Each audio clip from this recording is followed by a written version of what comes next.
പ്രിയപ്പെട്ട പഠിതാക്കളെ, writing and study സ്കില്ലിൻ്റെ പ്രധാനപ്പെട്ട ഒരു ക്വസ്റ്റ്യൻ ഇന്ന് നമ്മൾ അവലോകനം ചെയ്യാണ്. എക്സാം അടുത്തെത്തിയിട്ടുണ്ട്. ഏതാണ്? BEGS 183 അല്ലേ? റൈറ്റിംഗ് ആൻഡ് സ്റ്റഡി സ്കില്ലിൻ്റെ ഒരു പ്രധാനപ്പെട്ട ക്വസ്റ്റ്യൻ നോക്കൂ. ഞാൻ താഴെ ഓരോന്നായിട്ട് വിശദീകരിക്കാം കേട്ടോ.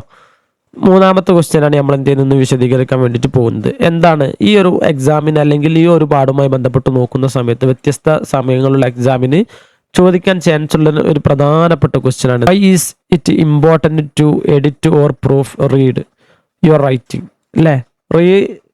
എഡിറ്റിംഗ് പ്രൂഫ്, അതേപോലെ തന്നെ എന്താണ് പ്രൂഫ് റീഡിംഗ് എന്നുള്ളത്, എന്താണ് എഡിറ്റിംഗ് എന്ന് പറഞ്ഞാൽ എന്താണ്, ഇതിൻ്റെ ഇമ്പോർട്ടൻസ് എത്രത്തോളം പ്രാധാന്യമുണ്ട്, എത്രത്തോളം ഇത് പ്രാധാന്യമുണ്ട് എന്നുള്ളതാണ് നോക്കാൻ വേണ്ടിയിട്ട് പോകുന്നത്. 5 മാർക്കിനാണ് മക്കളെ ഇത് സാധാരണ ചോദിക്കാറുള്ളത്.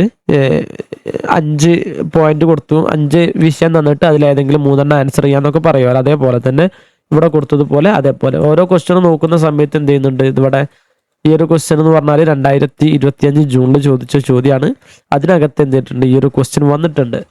അപ്പോൾ അത് നമുക്ക് ഈ ഒരു എക്സാമിനും പ്രതീക്ഷിക്കാവുന്ന ഒരു ക്വസ്റ്റ്യൻ തന്നെയാണ് കേട്ടോ. എന്താണ് നോക്കൂ, importance of editing and proof reading. June 2025 ചോദിച്ചിട്ടുണ്ട്, ജൂൺ 2024 ഇത് ചോദിച്ചിട്ടുണ്ട്. 5 മാർക്കിന്റെ ക്വസ്റ്റ്യൻ ആണ്. 150 വേർഡാണ് നമ്മൾ എഴുതേണ്ടത്. ബ്ലോക്ക് 2 പ്രധാനപ്പെട്ട ഒരു ഭാഗം തന്നെയാണ് ഇത് വരുന്നത്. ക്വസ്റ്റ്യൻ ഇങ്ങനെയായിരിക്കും വരിക. ഇഗ്നോ സ്റ്റൈലിൽ മേ ബി ക്വസ്റ്റ്യൻ ഇങ്ങനെ നമുക്ക് പ്രഡിക്റ്റീവ് ചെയ്യാം. Why is it important to edit അല്ലേ, or proof, edit or proof read your writing, discuss in around 100 words 100 words അല്ലേ. പ്രൂഫ് റീഡിങ്ങും എഡിറ്റിങ്ങും എങ്ങനെ അതിൻ്റെ പ്രാധാന്യം എത്രത്തോളം ഉണ്ട്, ഒരു 100 വാക്കിൽ ഒതുങ്ങുന്ന രൂപത്തിൽ നമ്മളോട് ഡിസ്കസ് ചെയ്യാനാണ് പറഞ്ഞിട്ടുള്ളത്. അപ്പോൾ നോക്കൂ മക്കളെ, അതിൻ്റെ ഒരു ആൻസർ എഴുതുന്ന സമയത്ത് നമുക്ക് ഇത്രയും കാര്യങ്ങൾ ശ്രദ്ധിച്ച് എഴുതി കഴിഞ്ഞാൽ 6 പ്രധാനപ്പെട്ട അതിൻ്റെ ഒരു കീവേഡ്സ് പോയിന്റുകൾ വരുന്നുണ്ട്. ഇത് നമ്മൾ എഴുതി കൊടുത്തു കഴിഞ്ഞാൽ കൺക്ലൂഡും പാടെ കൊടുത്തു കഴിഞ്ഞാൽ നമുക്ക് ഇതിന് വേണ്ട 5 മാർക്ക് ഷുവറായിട്ടും കിട്ടും. നോക്കൂ മക്കളെ, എന്താണ് ആൻസർ എഴുതുന്ന സമയത്ത് നമ്മൾ ഇതേപോലെ തന്നെ നിങ്ങൾ എന്ത് ചെയ്യുക, ഹെഡിങ് കൊടുക്കുക. Why editing and proofreading matter അല്ലേ, എന്താണ് അതിൻ്റെ പ്രസക്തി എത്രയാണെന്നുള്ളൊരു ഹെഡിങ് ആയിട്ട് നമുക്ക് ഇങ്ങനെ കൊടുക്കുക. അല്ലെങ്കിൽ ഇതിലേറെ വാക്ക് കുറച്ചിട്ട് നിങ്ങളെ കൊണ്ട് കഴിയാന്നുണ്ടെങ്കിൽ അതും കൊടുക്കുക കേട്ടോ. ഇനി നോക്കൂ, ഇങ്ങനെ എന്തെങ്കിലും ഇതുമായി ബന്ധപ്പെട്ട് എന്തെങ്കിലും പ്രധാനപ്പെട്ട ഒരു കോഡ്സ് എന്തെങ്കിലും കൊടുക്കാൻ പറ്റുകയെന്നുണ്ടെങ്കിൽ, അല്ലെങ്കിൽ എന്തെങ്കിലും ഒരു പ്രധാനപ്പെട്ട ഹൈലൈറ്റ് ആയിട്ട് കാണുന്ന 2 ലൈനിലുള്ള സാധനം കൊടുക്കാൻ പറ്റുകയെന്നുണ്ടെങ്കിൽ അത് ഇമ്പോർട്ടൻ്റ് ആണ്. ഇവിടെ എന്ത് ചെയ്യുന്നു, ഡബിൾ ഇൻവേർട്ടർ കോമ ഇട്ടിട്ട് നമ്മൾ എന്ത് ചെയ്യുക, കാര്യം എഴുതി കൊടുക്കുകയാണ്. ഇതെന്താ നമുക്ക് നോക്കാം. ആസ് എ റൈറ്റർ അല്ലേ, യു വിൽ ബെനിഫിറ്റ് ഗ്രേറ്റ്ലി. ഒരു എഴുത്തുകാരൻ എന്ന നിലയ്ക്ക് നിങ്ങൾക്ക് അതിമഹത്തായ ഉപകാരം ഉണ്ടാകും അല്ലേ, ബെനിഫിറ്റ് ഉണ്ടാകും. ഗ്രേറ്റ്ലി നല്ല ഒരു ഉപകാരം ഉണ്ടാകും. If you pause frequently to read your draft. Read എന്നാണ് കേട്ടോ. എന്ത് ചെയ്താലാണ് നിങ്ങൾക്ക് നല്ല ബെനിഫിറ്റ് ഉണ്ടാവുക? ഇഫ് യു പോസ്, നമ്മളിങ്ങനെ നിർത്തി ഇങ്ങനെ ഫ്രീക്വൻലി അല്ലേ, വ്യത്യസ്ത സമയങ്ങളിലൊക്കെ നിർത്തി വായിച്ച് ആവർത്തിച്ച് വീണ്ടും തുടക്കത്തിൽ നിന്നൊക്കെ വായിച്ച് ഇങ്ങനെ ഒരു സെന്റൻസ് എഴുതുകയാണ്, അല്ലെങ്കിൽ ഒരു കഥ എഴുതുകയാണ്.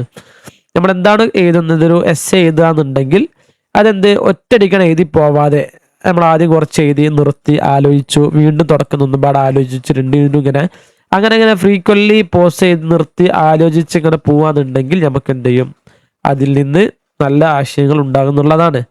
ഒറ്റയടിക്ക് എഴുതി പോകുന്നതിന് പകരം നിങ്ങൾ എന്ത് ചെയ്യണം, ഫ്രീക്വൻലി ആയിട്ട് വ്യത്യസ്ത സ്ഥലങ്ങളിൽ എന്ത് ചെയ്യുക, നിർത്തി ആവർത്തിച്ച് പോവാം. Reading often leads to further discovery. നോക്കൂ, റീഡിങ് അല്ലേ, നമ്മൾ 2ാമത്തെ 3ാമത്തെ ഇങ്ങനെ വായിച്ചു കഴിഞ്ഞാൽ നിത്യമായിട്ട് അങ്ങനെ വായിക്കുകയെന്നുണ്ടെങ്കിൽ എന്ത് ചെയ്യും, അത് കൂടുതൽ ആശയം കിട്ടാൻ വേണ്ടിയിട്ടുള്ളൊരു കാരണമാകും. ഓക്കെ, എന്ത് ചെയ്യും, ലീഡ്സ് ടു ഫർദർ ഡിസ്കവറി, കൂടുതൽ ആശയത്തിലേക്ക് എന്ത് ചെയ്യും, അത് എത്തിക്കും എന്നുള്ളതാണ്.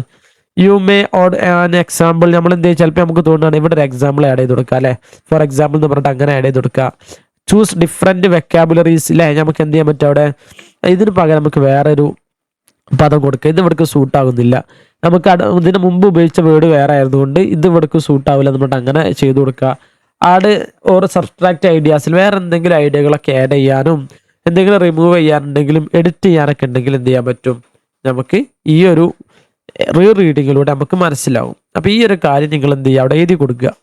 ഇത് എഴുതി കൊടുത്തു കഴിഞ്ഞ ശേഷം ഇത് വേണമെങ്കിൽ ഇങ്ങനെ അണ്ടർലൈൻ ചെയ്തിട്ട് വെക്കാനോ അല്ലെങ്കിൽ ഒരു ബോക്സിലാക്കിയിട്ടൊക്കെ ഇങ്ങനെ വെക്കാം പെൻസിൽ കൊണ്ട്. എന്നിട്ട് താഴെ ഭാഗത്ത് കീ റീസൺസ് എന്നുള്ള പ്രധാനപ്പെട്ട 6 പോയിന്റ്. ഇതൊരു ജസ്റ്റ് ഒരു പോയിന്റ് മാത്രമാണ് കേട്ടോ. മെയിൻ പോയിന്റിലേക്ക് കടക്കുന്നതിന് മുമ്പുള്ള ചെറിയൊരു വെടിക്കെട്ട് മാത്രമാണ് നമ്മളിപ്പോൾ കൊടുത്തത്. ഇനി കീ റീസൺസ് എന്ന് പറഞ്ഞിട്ട് നമുക്ക് എന്ത് ചെയ്യുക, ഈ 6 പോയിന്റ് ഏതൊക്കെയാണ് 6 പോയിന്റ് നോക്കൂ. Discovery reading, during re reading അല്ലേ, നമ്മൾ വായിക്കാന്നുണ്ടെങ്കിൽ രണ്ടാമതും മൂന്നാമതൊക്കെ ആവർത്തിച്ച് വായിക്കാന്നുണ്ടെങ്കിൽ എന്ത് ചെയ്യും, അതിൽ വലിയ ആശയങ്ങൾ വീണ്ടും ഉൾത്തിരിഞ്ഞു വരും നമുക്ക്. You may add an example, മുകളിൽ പറഞ്ഞ പോലെ ചിലപ്പോൾ നമുക്കൊരു ഇത് അല്ലേ, നമ്മൾ നോക്കും മക്കളെ, ഒരു ടീച്ചറും കുട്ടി എന്ത് ചെയ്യാണ് നമ്മളോട് ഒരു ക്ലാസ്സിൽ സങ്കല്പിക്കുക. ഉദാഹരണത്തിന് ഞാൻ നിങ്ങളോട് പറയാണ് മക്കളെ, ഒരു പാരഗ്രാഫ് അല്ലെങ്കിൽ ഒരു എസ്സേ തയ്യാറാക്കാൻ വേണ്ടി പറഞ്ഞു നിങ്ങളോട്. നല്ല എസ്സേ തയ്യാറാക്കി വരുന്നവർക്ക് നല്ല സമ്മാനം ഉണ്ടെന്ന് പറഞ്ഞു. അപ്പോൾ വിദ്യാർത്ഥികൾ എന്ത് ചെയ്യും, നിങ്ങളായ കുട്ടികളെല്ലാവരും നല്ല ഒരു എസ്സേ ഉണ്ടാക്കാൻ വേണ്ടിയിട്ട് തയ്യാറായി തുടങ്ങും. അപ്പോൾ തയ്യാറായിട്ട് അതിൽ നല്ല മിടുക്കരായ കുട്ടികൾ എന്താ ചെയ്യാന്നറിയോ, ഒന്ന് ആദ്യം എഴുതിയത് രണ്ടാമത് വായിക്കും. ടീച്ചർക്ക് എനിക്ക് സബ്മിറ്റ് ചെയ്യുന്നതിന് മുമ്പ് എന്ത് ചെയ്യും, രണ്ടാമതും മൂന്നാമതും നാലാമതും എന്ത് ചെയ്യും, തെറ്റുണ്ടെങ്കിൽ എന്ത് ചെയ്യും, അതൊക്കെ രണ്ടാമത് മൂന്നാമത് വായിച്ച് ആവർത്തിച്ച് തിരിച്ച് വെട്ടി നല്ല ശരിക്കും വേറെ പേപ്പറിലാക്കിയിട്ടാണ് തരിക. മനസ്സിലായില്ലേ? അതാണ് റീ റീഡിങ്ങിന്റെ ഉപകാരം എന്ന് പറഞ്ഞത് അല്ലേ. ചിലപ്പോൾ രണ്ടാമത് വായിക്കുന്ന സമയത്ത് നമുക്ക് തോന്നും ഒരു എക്സാമ്പിൾ ആഡ് ചെയ്ത് കൊടുത്താലോ, അപ്പം നമുക്ക് അതിലുമായി ബന്ധപ്പെട്ടുള്ള എന്തെങ്കിലും എക്സാമ്പിളുകൾ നമുക്ക് ആഡ് ചെയ്യാൻ പറ്റും. You may add an example അല്ലേ, ചേഞ്ച് വൊക്കാബുലറി, എന്തെങ്കിലും വേർഡുകൾ മാറ്റാന്നുണ്ടെങ്കിൽ എന്ത് ചെയ്യാൻ പറ്റും, നമുക്കതിൽ മാറ്റും. അല്ലെങ്കിൽ എന്തെങ്കിലും സബ്സ്ട്രാക്ട് ഐഡിയാസ്, വേറെ പുതിയ ഐഡിയാസുകളൊക്കെ മാറ്റാൻ പറ്റും. ഇതൊക്കെ നമുക്ക് ആസ് യു റീ റീഡ് ചെയ്യുന്ന സമയത്ത് നമുക്ക് എന്ത് ചെയ്യും, ഇതിൽ നിന്നൊക്കെ ഉൾഞ്ഞിരിഞ്ഞ് വരുന്നതാണെന്നുള്ളതാണ് പറയുന്നത്. ഓക്കെ അല്ലേ? എന്തുകൊണ്ടാണ് നോക്കൂ, ഡിസ്കവറി, ഇത് ജസ്റ്റ് നിങ്ങൾക്ക് മനസ്സിലാക്കാൻ വേണ്ടി ജസ്റ്റ് ചാറ്റ് ജിപിടിയുടെ സഹായം പാട് ഞാൻ എടുക്കുന്നുണ്ട്. ഒന്നുപാട് നമുക്ക് ഡീറ്റെയിൽ ആയിട്ട് നോക്കാൻ വേണ്ടിയിട്ടാണ് കേട്ടോ. ഡിസ്കവറി ഡ്യൂറിങ് റീ റീഡിങ് അല്ലേ, നമ്മൾ വീണ്ടും വായിക്കുമ്പോൾ പുതിയ ആശയങ്ങൾ കിട്ടും അതിൽ നിന്ന്. നോക്കൂ, എക്സാമ്പിൾ നോക്കൂ. ആദ്യം നമ്മളൊരു സെന്റൻസിൽ എഴുതിയിട്ടുണ്ടായിരുന്നത് ഐ ലൈക്ക് ഫുട്ബോൾ എന്നാണ് എഴുതിയിട്ടുണ്ടായിരുന്നത്. എക്സാമ്പിളിലെ ഐ ലൈക്ക് ഫുട്ബോൾ എന്നാണ് നമ്മൾ എഴുതിയിട്ടുണ്ടായിരുന്നത്. വീണ്ടും വായിച്ചപ്പോൾ നമുക്കതിൽ മാറ്റം വരികയാണ്. വീണ്ടും വായിച്ചു, അപ്പം നമുക്ക് തോന്നുകയാണ് I like football because it keeps me healthily അല്ലേ. ഫുട്ബോൾ ഞാൻ ഇഷ്ടപ്പെടുന്നു, കാരണം എന്താണ്, അതെൻ്റെ ശരീരത്തെ അത് സംരക്ഷിക്കുന്നുണ്ട്, എനിക്ക് നല്ല ഹെൽത്ത് കീപ്പ് ചെയ്യുന്നുണ്ട് ഫുട്ബോളിലൂടെ അല്ലേ.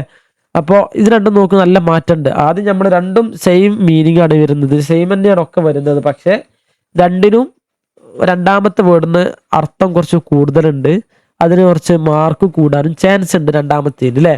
അപ്പൊ നോക്കൂ, ഇതാണ് ഡിസ്കവറി ഡ്യൂറിങ് റീ റീഡിങ് അല്ലേ.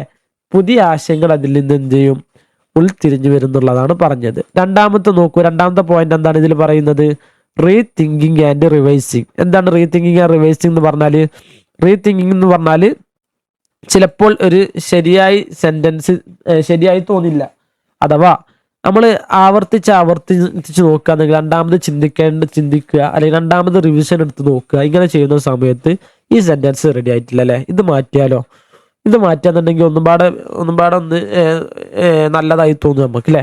അപ്പൊ നമ്മൾ എന്ത് ചെയ്യും, ഇത് റീതിങ്കിങ് ചെയ്യുന്ന സമയത്ത് നമ്മുടെ എസ്സേക്കോ നമ്മുടെ പാരഗ്രാഫിനോ നല്ല മാറ്റങ്ങൾ ഉണ്ടായേക്കാം. എക്സാമ്പിൾ നോക്കൂ മക്കളെ, ദ മൂവി വാസ് ഗുഡ് അല്ലേ, സിനിമ നല്ലതായിരുന്നു, പക്ഷേ നമുക്ക് ചെറിയൊരു മാറ്റം അവിടെ കൊടുക്കുക. ഒന്നുപാടെ നമ്മൾ തിങ്ക് ചെയ്യാണ്, നമ്മൾ ദ മൂവി വാസ് ഗുഡ് പറഞ്ഞിട്ട് അങ്ങനെ കണ്ടിന്യൂ ചെയ്ത് പോകും. നമുക്ക് ചെറിയൊരു മാറ്റം പാടെ കൊടുത്തിട്ട് എന്ത് ചെയ്യാൻ പറ്റും, the movie was exciting and interesting ഇങ്ങനെ കൊടുക്കാൻ പറ്റില്ലേ. അപ്പോൾ കൂടുതൽ നല്ലതാകും, ആ വാക്യം എന്ത് ചെയ്യും, കൂടുതൽ നല്ലതായി പോകും. ഓക്കെ, അതന്നെയാണ് ഇവിടെ എന്ത് ചെയ്യുന്നത് പറയുന്നത്, rereading frequently leads to submission rethinking that improves the whole composition അല്ലേ. അഥവാ നല്ല ഒരു ചിന്തയിലേക്ക് നിങ്ങൾ ചിന്തിച്ചു കഴിഞ്ഞാൽ വീണ്ടും നല്ല ആശയത്തിലേക്ക്, കൂടുതൽ ആശയത്തിലേക്ക് എന്ത് ചെയ്യും, അത് കൊണ്ടുപോകും എന്നുള്ളതാണ് പറഞ്ഞത്. മൂന്നാമത്തെ പോയിന്റ് നോക്കി, ഇത് നിങ്ങൾക്ക് എഴുതുന്ന സമയത്ത് മക്കൾ ഇത് പഠിച്ചു പോകാന്നുണ്ടെങ്കിൽ 6 പ്രധാനപ്പെട്ടത് അല്ലേ, ഇത് ഇതേപോലെ പഠിക്കുക. Discovery during re reading. എനിക്കിത് 2 തവണ വായിച്ചപ്പോത്തിന് എനിക്കിത് മനസ്സിൽ കയറി. അതേപോലെ നിങ്ങളെ മനസ്സ് പറഞ്ഞിട്ട് ഇത് വായിക്കാന്നുണ്ടെങ്കിൽ നിങ്ങളെ മനസ്സിൽ ഇത് കയറും. നിങ്ങൾ എക്സാമിന് നിങ്ങൾ പഠിച്ചു പോകാൻ ഉദ്ദേശിക്കുക എന്നുണ്ടെങ്കിൽ ഇതൊന്നും നിങ്ങൾ എന്ത് പഠിക്കേണ്ട ആവശ്യമില്ല. ഈ പ്രധാനപ്പെട്ട 6 പോയിന്റ് നിങ്ങൾ പഠിക്കുക. ഇത് പഠിച്ചിട്ട് ഇത് വായിക്കുക, അർത്ഥം വെക്കുക, ഇത് വായിക്കുക, അർത്ഥം വെക്കുക, ഇങ്ങനെ ഓരോന്ന് എന്ത് ചെയ്യുക, വായിക്കുക, അർത്ഥം വെക്കുക. നമ്മൾ പറയുന്നത് പോലെ തന്നെ എന്ത് ചെയ്യുക, മനസ്സിലാക്കുക. നിങ്ങൾക്ക് ഹെൽപ്ഫുൾ ആവും തോന്നുന്നുണ്ട്, നല്ല ഹെൽപ്ഫുൾ ആവുകയെന്നുണ്ടെങ്കിൽ കമന്റ് ഒക്കെ ഇടാട്ടോ നിങ്ങൾ, എന്നാലും നമുക്കൊരു മോട്ടിവേഷൻ ആവുന്നത്. ഇങ്ങനെ ഈ ഒരു പോയിന്റ് മാത്രം പഠിച്ചു പോയിട്ട് എക്സാം ഹാളിൽ നിന്ന് അത് ചിന്തിച്ചിട്ട് ബാക്കിയുള്ളത് പൂർണ്ണമാക്കിയിട്ട് എഴുതി കൊടുക്കുക. ഓക്കെ, മൂന്നാമത്തെ എന്താണ്, കാച്ചിങ് എറേഴ്സ് അല്ലെ. നമുക്ക് മൂന്നാമതായിട്ട് പറയാണ്, എന്തെങ്കിലും അല്ലെ റീഡ് ചെയ്യുന്ന സമയത്ത് നമുക്ക് അതിലുള്ള തെറ്റുകളൊക്കെ വായിക്കാൻ കഴിയും. നമുക്ക് പുതിയ ആശയങ്ങളൊന്നും വേണ്ട, ഉള്ള ആശയത്തിൽ എന്തെങ്കിലും തെറ്റുകൾ, ഉദാഹരണത്തിന് ഗ്രാമർ പാർട്ടിൽ എന്തെങ്കിലും തെറ്റുണ്ടെങ്കിൽ മാറ്റാൻ പറ്റും, പിന്നെ അതേപോലെ സ്പെല്ലിങ്ങിൽ ഫംഗ്ഷനിലൊക്കെ എന്തെങ്കിലും പഞ്ചേഷനിൽ എന്തെങ്കിലുമൊക്കെ തെറ്റുണ്ടെങ്കിൽ അത് മാറ്റാൻ പറ്റും. എവിടെയാണോ നമുക്കുള്ളത് അത് ചെക്ക് ചെയ്ത് കെയർഫുള്ളി ബിഫോർ സബ്മിഷൻ അല്ലേ, നമുക്കത് സബ്മിഷൻ ചെയ്യുന്നതിന് മുമ്പ് പൂർണ്ണമായിട്ട് നമുക്ക് എന്ത് ചെയ്യാൻ പറ്റും, അത് മാറ്റി ചെയ്യാൻ പറ്റും എന്നുള്ളതാണ് പറഞ്ഞത്. നോക്കൂ, ക്യാച്ചിങ് എറേഴ്സ്, എഴുതുമ്പോൾ സ്പെല്ലിംഗ് മിസ്റ്റേക്ക് വരാനുള്ള ചാൻസ് വളരെ ഹൈ ആണ്. ഏതൊരാൾക്കും എഴുതുന്ന സമയത്ത് മിസ്റ്റേക്ക് വരും. എത്ര വലിയ PhD ഉള്ള ആളാണെന്നുണ്ടെങ്കിലും എഴുതുന്ന സമയത്ത് എന്ത് ചെയ്യാൻ പറ്റും, ചെറിയ സ്പെല്ലിംഗ് മിസ്റ്റേക്ക് ഒക്കെ വരാം. ഇവിടെ നോക്കൂ, I am example I am happy നോക്കുന്ന സമയത്ത് നമുക്കൊരു തെറ്റും കാണുന്നില്ല. ഐ ആം ഹാപ്പി, ഹാപ്പി ഇങ്ങനെയാണ് ശരിക്കും എഴുതുക, ഒരു പീൻ്റെ കുറവുണ്ട് അല്ലേ. ശരിയായത് ഐ ആം ഹാപ്പി എന്നാണ്. അപ്പോൾ അത് ചിലപ്പോൾ നോക്കുന്ന ആളുകൾക്ക് അത് പെട്ടെന്ന് അത് തെറ്റ് കണ്ടുപിടിക്കാൻ കഴിയും. അപ്പം എന്ത് ചെയ്യുക, പ്രൂഫ് റീഡിങ് ചെയ്ത് കഴിഞ്ഞാൽ ഇത്തരം തെറ്റുകൾ കണ്ടെത്താം അല്ലേ. എഡിറ്റ് ചെയ്യുന്ന സമയത്ത് പ്രൂഫ് റീഡിങ് ചെയ്ത് കഴിഞ്ഞാൽ എന്ത് ചെയ്യാൻ പറ്റും, ഇത്തരത്തിലുള്ള തെറ്റുകൾ കണ്ടെത്താൻ പറ്റും. പ്രൂഫ് റീഡിങ്ങും എഡിറ്റിങ്ങും തമ്മിലുള്ള വ്യത്യാസം എന്താണ് മക്കളെ? പ്രൂഫ് റീഡിംഗ് എന്ന് പറഞ്ഞാൽ ഇവിടെ നമ്മൾ സ്പെല്ലിങ് മാറ്റി അല്ലേ, ഹാപ്പി എന്നുള്ള സ്പെല്ലിങ് മാറ്റി ഇൻവെർട്ടർ കോപ്പൺ ടു ഇങ്ങനെയുള്ള പ്രധാനപ്പെട്ട കുറേ പോയിന്റുകൾ, അഥവാ ആശയത്തിൽ മാറ്റം വരാതെ നമ്മുടെ വേർഡുകളിൽ വരുന്ന ചെറിയ തെറ്റുകളൊക്കെ തിരുത്തുന്നതിനാണ് പ്രൂഫ് റീഡിംഗ് കൊണ്ടുള്ള ബെനിഫിറ്റ്. അതാണ് പറയാം. എഡിറ്റ് എന്ന് പറഞ്ഞാൽ എന്താണ്, അത് നമ്മൾ ആശയം തന്നെ മാറ്റുന്നുണ്ട് അല്ലേ, ആശയം മാറ്റുന്നുണ്ട്, വേർഡ് മാറ്റുന്നുണ്ട്, വെക്കാബുലറി മാറ്റുന്നുണ്ട്. ഇത്തരം ചെയ്യുന്നതാണ് എഡിറ്റ് എന്ന് പറയാം. ഓക്കെ, എത്ര വലിയ വലിയ എഴുത്തുകാരാണെന്നുണ്ടെങ്കിലും നമ്മൾ വലിയ ലേഖനമൊക്കെ എഴുതാന്നുണ്ടെങ്കിലും എഡിറ്റിംഗ് എന്നുള്ളത് വളരെ ഇമ്പോർട്ടൻ്റ് ആണ്. എഡിറ്റിംഗ് ചെയ്യാതെ കഴിഞ്ഞാൽ അതിൽ നമുക്ക് എന്ത് ചെയ്യാൻ പറ്റും, എഡിറ്റ് ചെയ്തുള്ള ഉപകാരങ്ങൾ കുറഞ്ഞ വേർഡിൽ കൂടുതൽ ആശയങ്ങൾ ഇൻക്ലൂഡ് ചെയ്യാൻ പറ്റും. അതൊക്കെ എഡിറ്റിങ്ങിലൂടെ നമുക്ക് കിട്ടും. അപ്പോൾ ചില സമയങ്ങളിൽ നമ്മൾ എഴുതിയ വലിയ ലേഖനങ്ങളൊക്കെ നമുക്ക് എഡിറ്റ് ചെയ്യാൻ വേറെ ആളെ ഏൽപ്പിക്കേണ്ടി വരും, നല്ല എഡിറ്റർമാരെ ഏൽപ്പിക്കേണ്ടി വരും അല്ലേ. ഓക്കെ, ഇങ്ങനെയാണ് വരുന്നത്.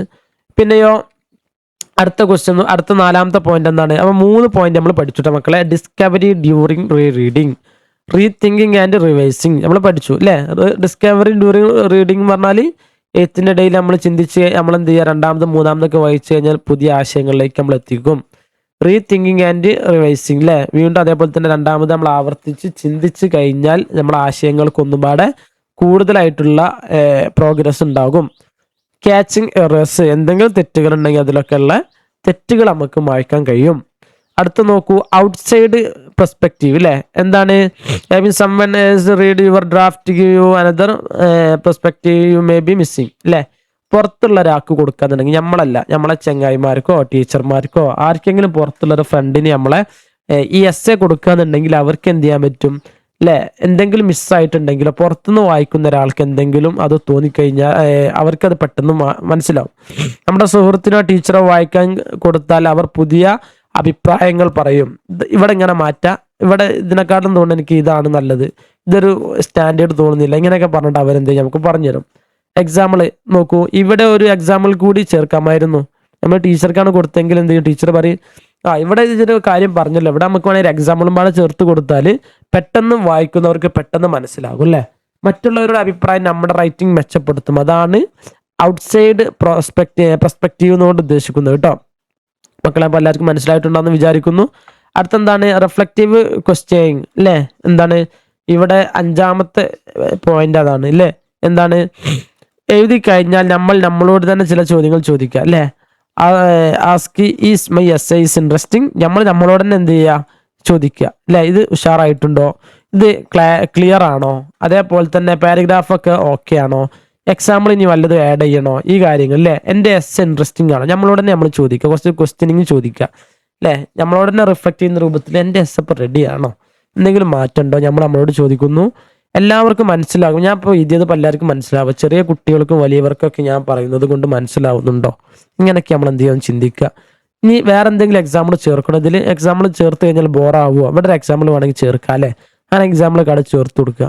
പിന്നെയോ പാരഗ്രാഫ് ശരിയാണോ അല്ലേ, നമ്മൾ ചെയ്ത പാരഗ്രാഫൊക്കെ റെഡിയാണോ, അത് കറക്റ്റ് സ്ഥലത്ത് തന്നെയാണോ കൺക്ലൂഡ് ചെയ്തിട്ടുള്ളത്. ഈ ചോദ്യങ്ങൾ എഴുത്ത് മെച്ചപ്പെടുത്താൻ സഹായിക്കും. ഇതിനൊക്കെ ഇംഗ്ലീഷ് നിങ്ങൾ നോക്കി പോവാട്ടോ.